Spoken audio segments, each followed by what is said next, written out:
life is, particularly today, to introduce our next speaker, John Roberti. I think Jeff was messing with me a little bit. If you don't know, I'm a West Point graduate. Jeff's a Naval Academy graduate. And the CEO of Cubic is actually an Air Force Academy guy, and I feel like I'm getting bombarded from all sides as a result of all this, but I try and take stuff in stride. So I get to introduce John Roberti, who not only is the director of strategy at Cubic, but is a retired Rear Admiral, spent 30 years in the Navy after graduating from Penn State, not the Naval Academy, so it's one in John's good category. Exactly. All right. See, there's a good thing about being short is I don't have to go duck as the insult starts flying, so it's good. And then graduating from the Naval War Institute in Newport, Rhode Island, with his master's. John's been at Cubic for a while. Prior to his taking over strategy and government affairs in 2014, he'd run the D.C. operations. Cubic actually has about $1 billion transportation business. It runs mainly public transit agencies for fare collection and so on in small places like Sydney and New York. They run BART. The Clipper card is actually run by Cubic. Chicago, Vancouver, Brisbane, Singapore, blah, blah, blah. And then 2 defense businesses. So John ran the D.C. operations of those 2 defense businesses before coming over and running strategy for Cubic in 2014. So it is my pleasure to go introduce retired Admiral and person who cheers for a real football program, John Roberti. Thanks, John. Morning, everybody. Hope you got your second cup of coffee and had a chance to hit the restroom. I'll try to be as entertaining as I can be today. I asked to wear this because apparently I was beaten as a child by a podium, and I have a fear of podiums. I like to walk around a little bit and be more interactive. Just a little bit more about myself. I actually grew up in Cape Cod as a young child. My sister lived here in Knoxville her whole adult life, so I have family here, so it's always really nice to come back. Went to high school in South Jersey, which was a whole nother culture, different than the 2 I just described. And my dad took a job in Philly. I never became an Eagles fan. I've always been a Patriots fan, and I do not apologize for the last 18, 19 years, so I'm pretty happy with that. Yes, I went to Penn State. It has a real football team again. We're doing okay this year so far, but we haven't played our nemesis yet, so we'll see. For the Tennessee Volunteer fans in the audience, sorry about that Georgia game. It didn't go too well. So when I was talking to Jeff and Lauren about coming here, I was like, well, what do I have in common with distributors and engineers? I'm a corporate strategist. I'm Cubic's registered lobbyist. Don't boo. Lobbying isn't a 4-letter word, at least where I live. How can I relate this to everybody that's here today? Well, if you run an organization of any type, of any size, whether you're a supervisor or a CEO of a multi-billion-dollar company, you have to have a strategy. That's most important. If you're Roger, if you're anyone else in the audience, you have to have a strategy. In Cubic Corporation, we have 3 business units. John mentioned the 3 of them, 2 defense and 1 transportation. They total about $1.5 billion a year right now. We have aspirations of being twice that size in the next 6 years. But each of those 3 business units have a strategy.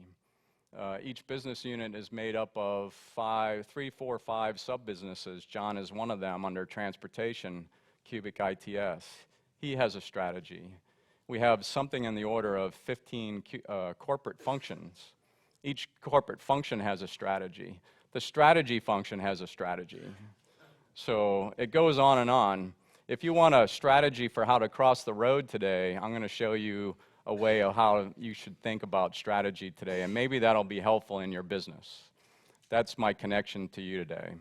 So my other role is government relations. Yes, I'm the registered lobbyist. I'm chairman of our political action committee, Cubic Employees Political Action Committee. If you want to get into DC discussion about government relations, how we work with Congress both on defense and transportation, I'm happy to do that. I will not get into politics whatsoever. So, you know, I'll stray away from those questions. But I'm happy to talk to you about what government relations, how that's important to us, and I'll try to relate that when I talk about strategy. So I'm going to present to you a process that we use in Cubic Corporation. And as John alluded, I started out in the defense business my first year and a half. And my first assignment was to help write that first year strategy. And it was over 100 pages for a company at the time. I think it was 450, 500 million a year. We wrote, I think, 72 versions of it by the time we said it was final. It took X number of months. We used the classic, what we called strategic planning process at the time. And you can imagine writing over 100 pages was somewhat painful. The other interesting aspect of Cubic strategy is our founder ran the company for 67 years, passed away at the age of 97, still the chairman, president, and CEO of the corporation. It's been public since 1959, and it had never had a written strategy in the history of the company until he passed away. Not once did they ever put the strategy on paper. He ran the entire company his whole life right here, which is fine. Not saying anything wrong with that, but at some point, putting a strategy on paper and working that as a team is really important, and I'll get to that in a minute. So we progressed for about a year or two that way. I took over Cubic Corporation strategy, and then I went off to Columbia University, and this is why I have to say this. The process I'm about to show you is provided by Willie Peterson, a professor at Columbia University. He has an awesome book called Strategic Learning. I tell him I'm his best BD lead that he has because his book sales go up every time I talk about his process. It's a really easy read. You can read it in about 5 hours, which is the length of a flight from Washington, Dulles to San Diego. And it's a great book, and I strongly recommend it, and Willie will be happy because his book sales will go up. Easily found on Amazon. I sent him an email and I said, hey, I'm going to be giving a presentation at GRIDSMART down in Knoxville. I want to use a couple of your trademark slides. He said, perfect, have fun, let me know how it goes. So here we go. So I don't have to say next slide, I get to do the button. Why is strategy important? Whether you're at California Transit or Oregon Transit, a lot of the folks we just talked about, the first and most important part about strategy is your customer. And I'll start talking about a little bit more about that here in a second. But there are a lot of things that people look at when they write strategy, but we start out with looking at what does the customer need, what do they want, what are the requirements. Now that sounds really simple, and it sounds sort of cliche, but it's amazing how many people love to come in and take over a new organization, and the first thing they do is reorganize. They have new workshops, new supervisor, new this, new that. They put a new name. They change the colors of the organization, whatever it is. And they don't even start where it's really important, with what does the customer want? Where are they going? What are the key implications of all those things that you put into that evaluation? What's the competition doing? So what are they up to right now? What are the technology trends? The previous presentation talked about all kinds of new technology trends. The V2X, the autonomous vehicle, 5G capabilities, all the things that they're testing out at Momentum. How does that affect the future of your business? I was talking to our photographer, I don't know where he disappeared to, and there he goes. He says, film's coming back. And I said, you're kidding me. I said, because one of the great stories Willie likes to tell when he teaches you this process is Kodak woke up one day and found out that the digital industry was here, and they went out of business. And then the other thing he likes to tell you is Kodak was the one that actually discovered the first digital camera. So I don't know if that's true or not, but it's a great story, and it works. We all might wake up someday and find out that the cameras at an intersection, I know, relax, have been taken over by a completely new technology. Who knows what that is? And if you don't look at that and foresee that, you could be out of business just like Kodak. There's a great radio advertisement on Fox Business News every morning when I'm driving around that says something to the effect of the first Fortune 500 companies, there's like 493 of them are out of business. So some of them probably got acquired. That's not really out of business. They're still there. But the bottom line is things are changing around you every year. And every year, Cubic now writes a new strategy. So it's important to take into effect what the customers are thinking, what those key implications are, what are the main challenges that you're going to face. So the second question up there says main challenges, and we'd like to put it in terms of do or die, literally do or die. What was Kodak's main challenge when the digital camera was discovered? They had an industry that was based on film and film processing, and you remember the old days, most of you don't remember the old days, where you actually mailed in your film and it came back to you in the form of pictures. So for the young people in the crowd, you're like looking at me like I got 3 heads, but that's the way it used to work. And that whole industry just went away. Do or die, existential threat to that industry. What is the existential threat to your industry today? If you're a car maker, the existential threat might be the fact that millennials don't want to have cars. That's a problem. And then you get into the whole mega trends about urbanization. More people live in cities today than they live in rural areas. Millennials and what they want to do. They don't want to own a car anymore. They want to hop on a scooter that goes to the transit stop, that takes them to the next transit stop so they can walk to Starbucks and get a coffee and go to office. And then do that in reverse and never touch a car, even Uber or Lyft. They don't want to touch one. How does that impact Cubic? How does that impact Cubic Transportation? How does that impact John Newhart, Jeff Price, so on and so forth, and the folks in the room? And then how does that impact our customer? Our customer is doing Momentum and helping try to develop all those new technologies and trends. That in itself is a new trend. Customers used to just take whatever the industry would give them. Now customers are heavily involved in what are the new technologies and what can they do for us. And then sometimes they're not too interested in what you can do for them. They're interested in going to the next step, leapfrogging what you have today. So that's the main challenge. And then where people tend to stray away from strategy is when they start to try to do too much. How many times do you get an email from your boss that says, go chase X, whatever X is? That next customer, if you're a distributor, the next person you're going to talk to, and the first thing you think to yourself is, that wasn't in the plan. How am I going to resource that? Who's going to go chase that customer? Who's going to deal with that customer? Now I have to get a whole nother workforce that goes after a different type of customers. All those questions pop up. And the thing that happens when you write a strategy is the very next day, I guarantee you're going to get an email from your boss asking you to do something outside of that strategy. And one of the most important parts about strategy is actually defining what you're not going to do.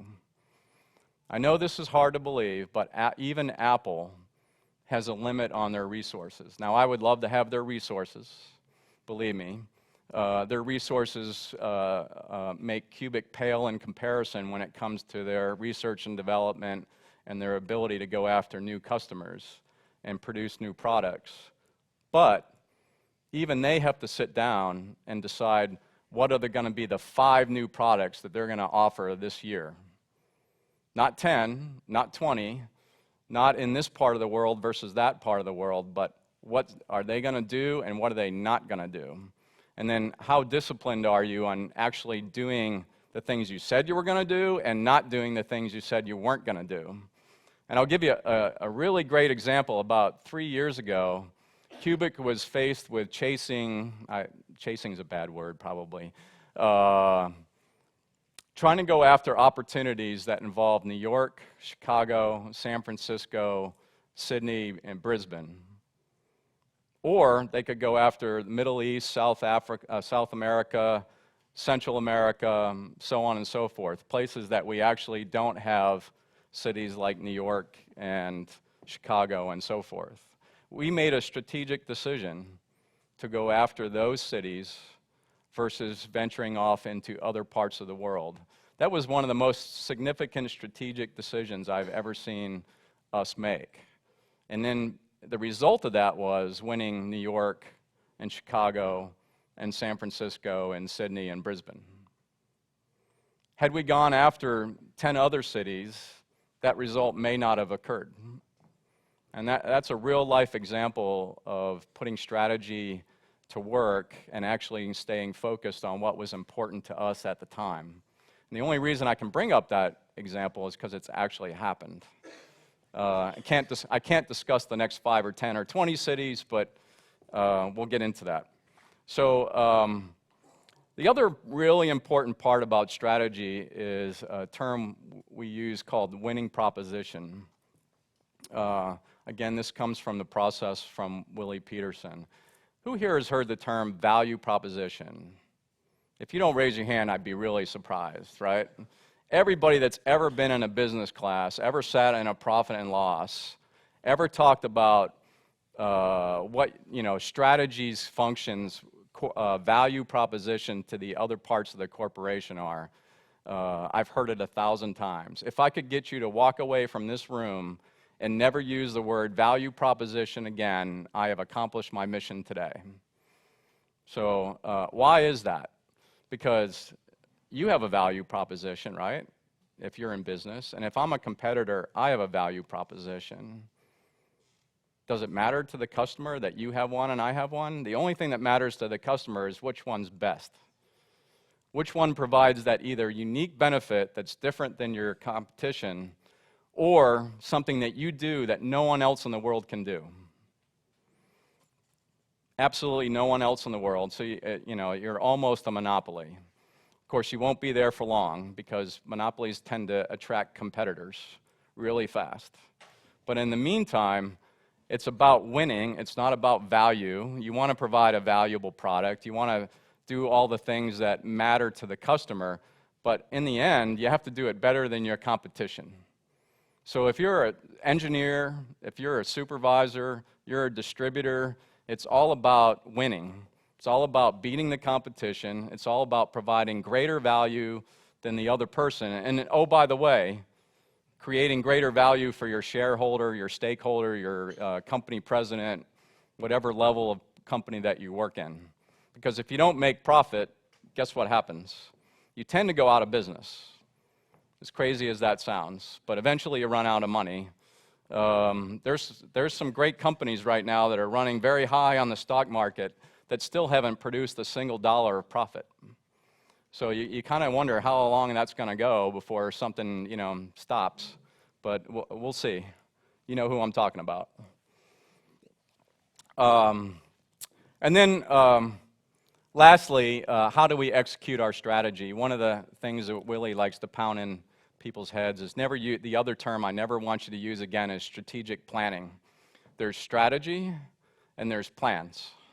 They're two different things. I used to run the Department of Defense's Joint Strategic Planning System, and if I had to go back, I would change the name of it because there's strategy and there's plans.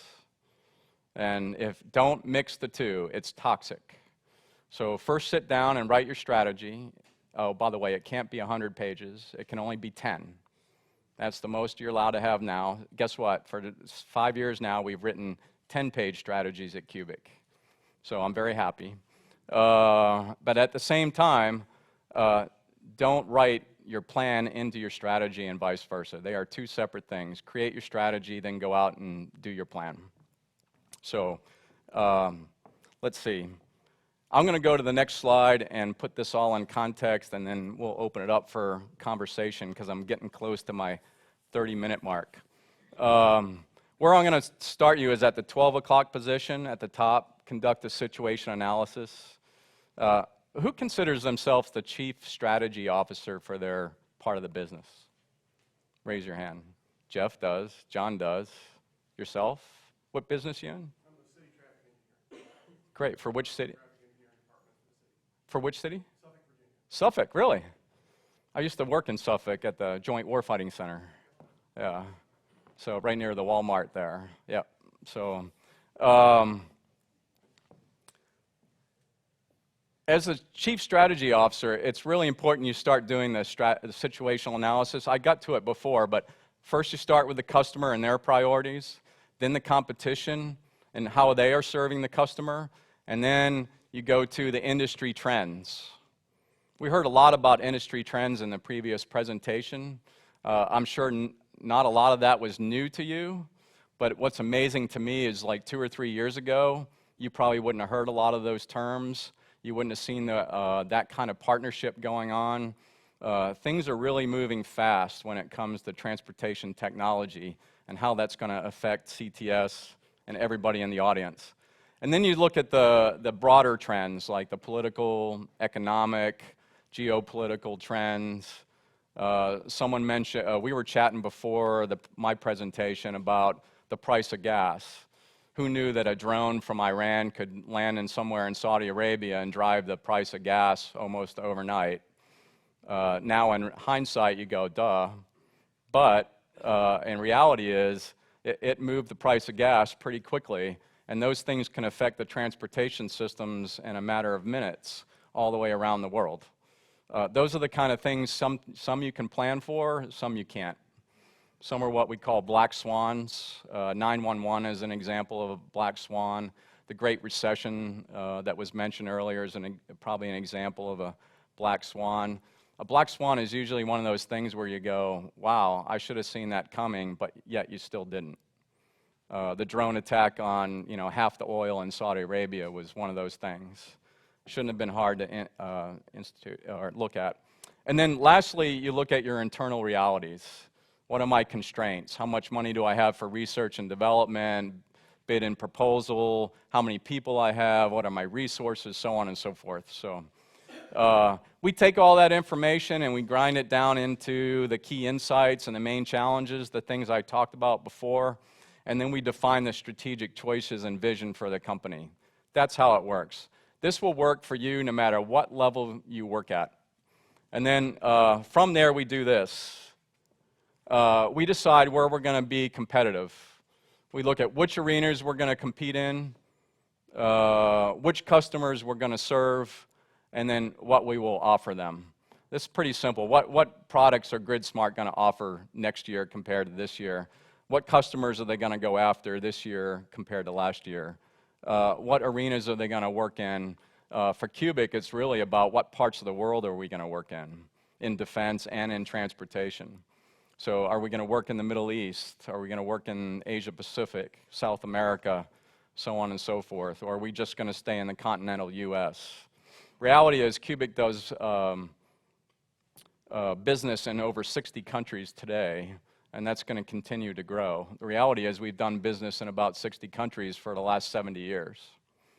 So those countries change, but they tend to stay in, as you would imagine, Europe, continental US, Australia, Asia Pacific, some Middle East, and then frankly not a lot down in South America, Central America, but that's remains to be seen. But that's how we look at it. And then what's your winning proposition? How are you going to create greater value than your competitor? And how are you going to create greater value for your customer? And how are you going to create greater value for your stakeholders or your shareholders? We're a public company. So we have to respond to the board of directors and our shareholders as to how the Cubic is not only creating its strategy, but its action plan to make that happen. And then I didn't mention key priorities yet.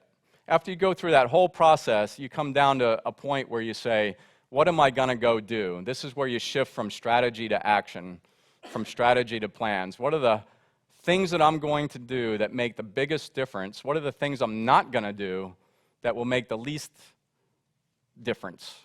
And there's another rule that Willie tells us that he hammers into everybody's head, is you're only allowed to have 5 of these things. 5 is the maximum. As you can imagine, our 100-page version of our strategy 6-7 years ago had, I don't know how many priorities in it. It probably had 40 or 50, I'm guessing, literally. We now have 5. I'm intensely interested in those 5. You're probably not as interested in those 5, so I'm not going to display them here. But the bottom line is, it's what are you going to do with your internal resources to create a winning proposition, obviously to beat your competition, to create greater value for your customer. So I think I can go back. Just lastly, real quick, I can tie this all up. Here's where I am on the chart, priorities here. After we go through that, we define where we want to be and where we are today, and that's called a gap. And then we have an action plan that closes that gap. We do that for all priorities. So as I mentioned before, in Cubic, we have 3 business units. They have 3 priorities. We have like 15 corporate functions. They have 5 priorities. We have, I think, 12 sub-businesses now. They have 5 priorities. John has 5 priorities. He could probably articulate those for us right now, but doesn't want to. I can see it on his face.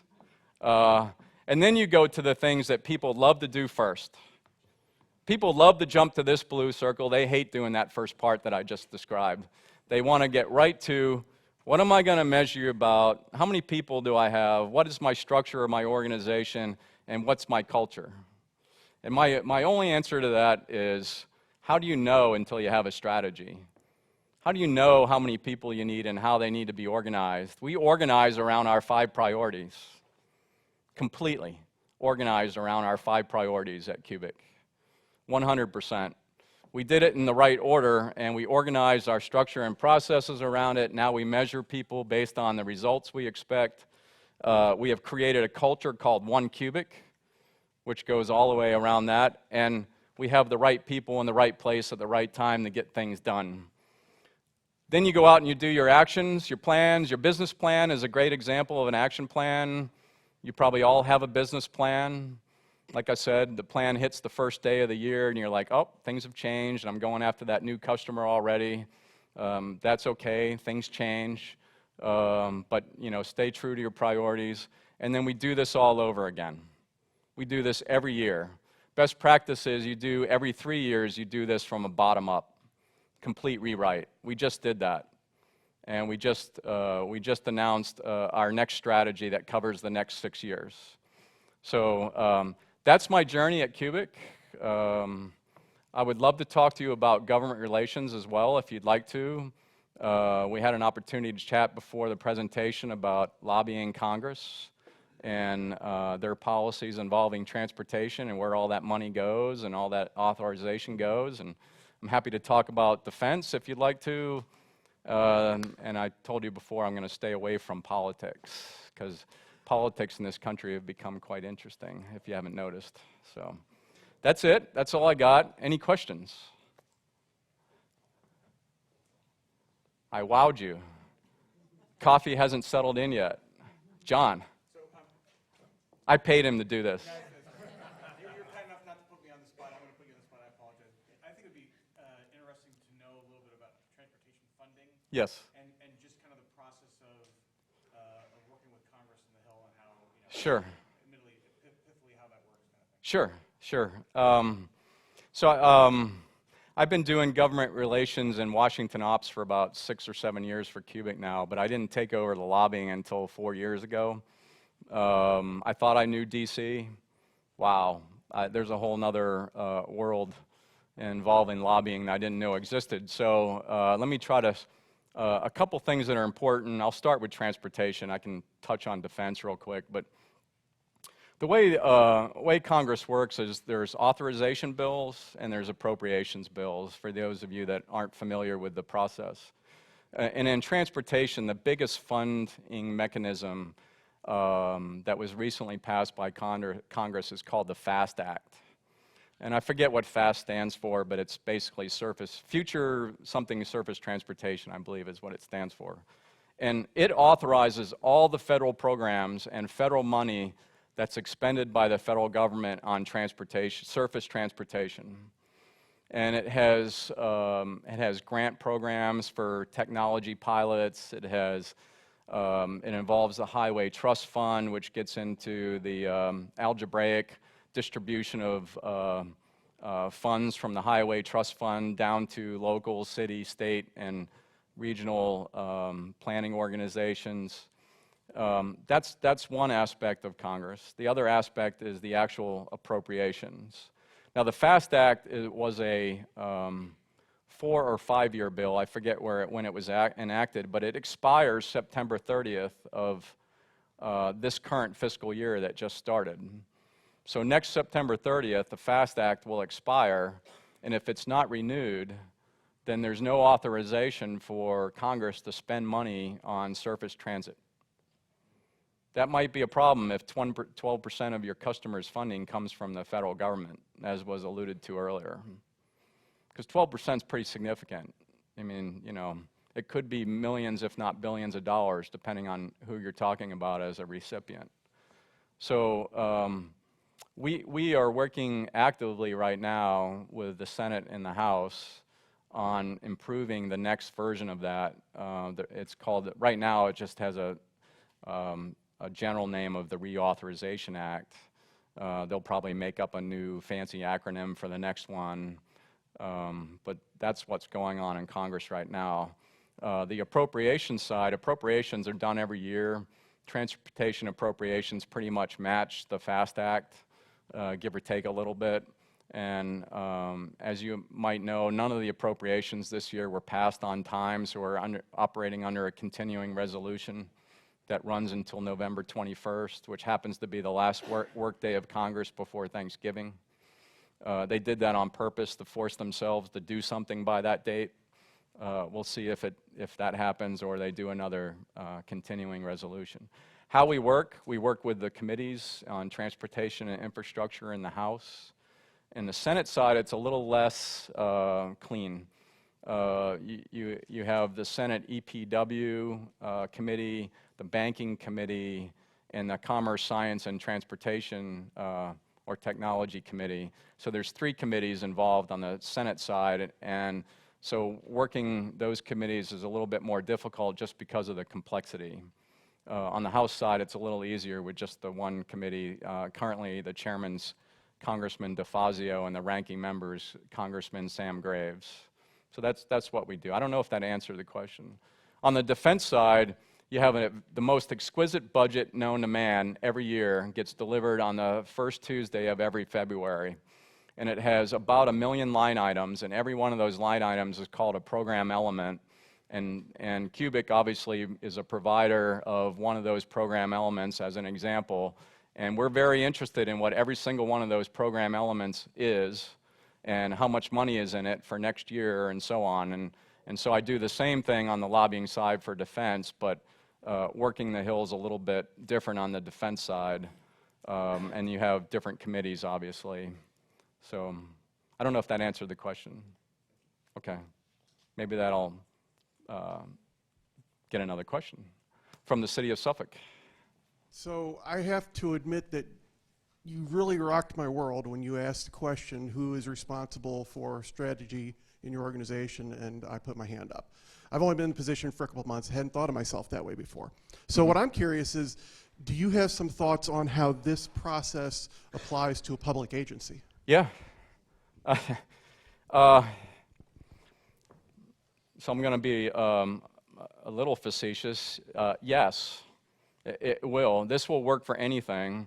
Willie was on the board of directors or advisor group for the Girl Scouts of America. If you read the book, one of the examples is the Girl Scouts of America, which obviously is an association. He's also worked with ExxonMobil, which is one of the largest corporations in the world. I don't know if he uses an example for a city, but this will work for anything whatsoever. It doesn't matter what organization you're in, you should have a strategy. This process will work for it. What you find is people have to stretch their brain a little bit when you start talking about who's my customer. You know, frankly, if you can't answer that question, you have a problem. So, because you really need to, you know, just go do like an all-day offsite just to figure that out. As a city manager or a city traffic engineer, who is your customer? Then you get into this discussion, is it a customer or a patron? And which one's more important, right? Is it the person driving the car? Or is it the, you know, who manages the intersection? Or is it the city manager? Who's your customer? Who's your patron? In our transportation business, you know, we provide integrated payment systems for some of the world's largest cities. You know, New York and London are a great example, LA.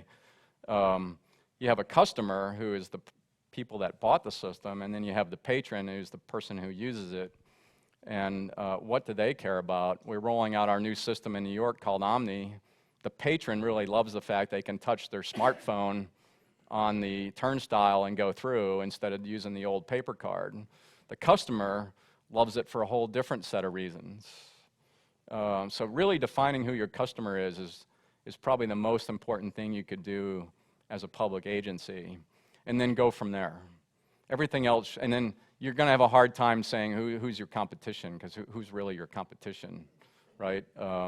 I try to tell our corporate functions, your competition is probably outsourcing you. So instead of having an in-house lobbyist, they could have an out-house lobbyist. So no pun intended. They could just hire the group in D.C. that does that for you. But the question is, who tells them what to do? You know, the CEO doesn't have time to tell them what to do. So that's my pitch for keeping me. So does that help? Willie would love if you bought the book. I mean, my mind is just doing this for the last 20 minutes. Yeah, it's hard. I have corporate functions that have the same problem. The contracts guys are like, well, what do you know, who's my customer? I mean, you know, our customer is the people outside. And I said, no, the customer is the business unit who needs that damn contract done by Tuesday, right? And who's the patron? And who's the competition? Well, if you don't do it very well, we'll find someone else who can. You know, not necessarily from a hiring point of view, but it could be outsourced. What was the name of that book again? Strategic Learning by Willie Peterson. So I don't get any kickback. So I'm not hired by him. Yes. As y'all say in the Yeah. military, as y'all say in the military, no matter how good your plan is, it doesn't survive contact with the enemy, or Yeah. the enemy has to say. Never does. So for us in the room, the same can be said of our competitors, technological change, Yep. our citizens out in the cities. Yep. So how do you bake flexibility into strategy? Or Yeah. is that even possible? Do you just wait for the next strategic planning cycle and write what changed into that plan? Yeah. If you do it on an annual basis, typically you're going to capture the significant changes, right? Technology doesn't change overnight. At the same time, it's changing every day, so I'm kind of contradicting myself. We consider this a living document in that we do a couple things to prevent that. We do a very thorough quarterly assessment of the strategy. We actually set aside an entire day with the senior 40, 50 people in Cubic Corporation, and we do assessment from top to bottom. And the first thing we assess are our strategic assumptions, our constraints and our restraints. The things that we said we thought were true are still true today. So we start out the session with that. That way you can question yourself, did a technology change overnight in the last 90 days that makes this whole plan useless, this whole strategy? That's a good way of doing it. More often than 90 days, I think might be a little onerous, especially on a larger corporation. On a smaller business, it might literally be something you would want to do weekly or monthly, depending on the environment you're in. But that's how we deal with it. And then, of course, like I said before, we do an annual process. We actually refresh the strategy. I owe the board of directors by November 18th this year an update on how we're going to do that next year. And then 3 years from now, I would expect some type of bottom-up review. And then again in 2025, which is the current end of our 6-year strategy. So you're constantly refreshing, and it should be a live document. Just because you wrote it doesn't mean it should become a coffee table book that no one refers to for the next 365 days. So, answer your question? Yes. Okay. How am I doing on time? I'm running out of questions, but I got plenty of time. Everybody wants coffee more than they want questions. Anything else? John? Yes, yes, sir. So, in your experience, as far as strategy goes, where do most people get it wrong? Where do most organizations fall flat? A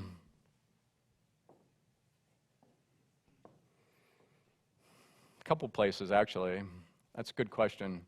They don't spend enough time on the situational analysis.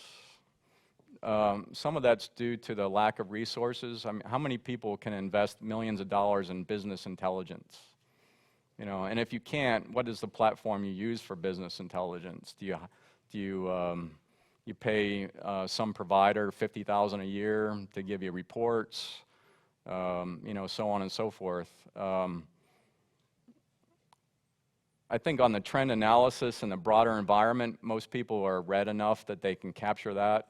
I think where they fall flat is they don't spend enough time with the customer actually asking them what they want. Silly them. They don't spend enough time looking at what the competition is doing and the technology trends that are driving the market. I've seen a lot of that. They spend a lot of time on their internal realities instead of worrying about what the customer wants. They worry about what their problems are. That's the first set. The second set is when you come down to strategic choices, they don't actually make choices. They actually go after everything. And so initially you'll say, I'll spend $50 million in bid and proposal, and here are the set opportunities we're going to go after.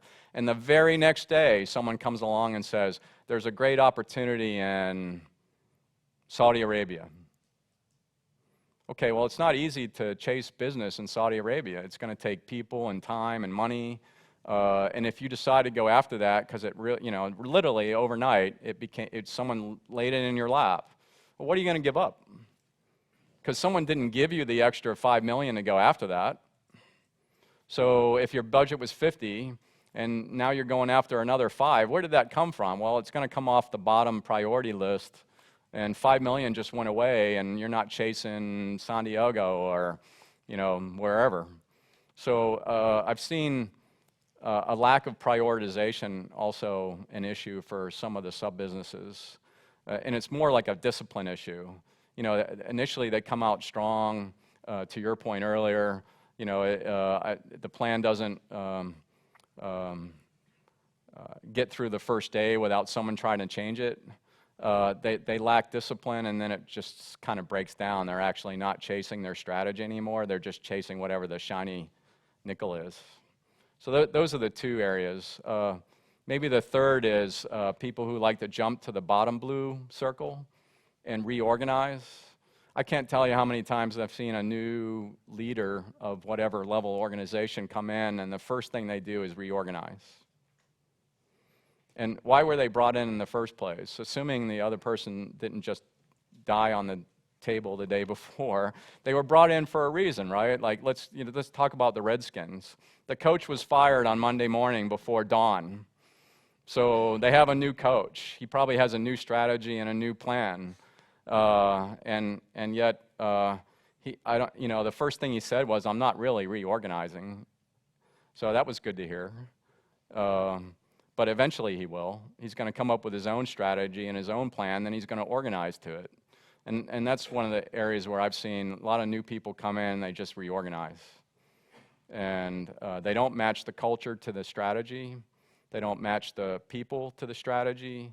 They don't match the structure to the strategy. They do it the other way around. They just throw a lot of stuff at it and hope it gets better. Well, hope isn't a planning factor, by the way. You've probably all heard that one too. It's true. And so those are 3 areas I've seen that are poorly executed. Is that helpful? Yeah. Did that generate another question or generated a desire for coffee? Well, I hear the pregnant pause, so thank you very much for your time. I hope that was helpful. I'm a really big believer in this. This has transformed the way Cubic Corporation does strategy. If it could work for $1.5 billion a year company, I'm pretty sure it can work for whatever you run. So thanks very much. Appreciate your time.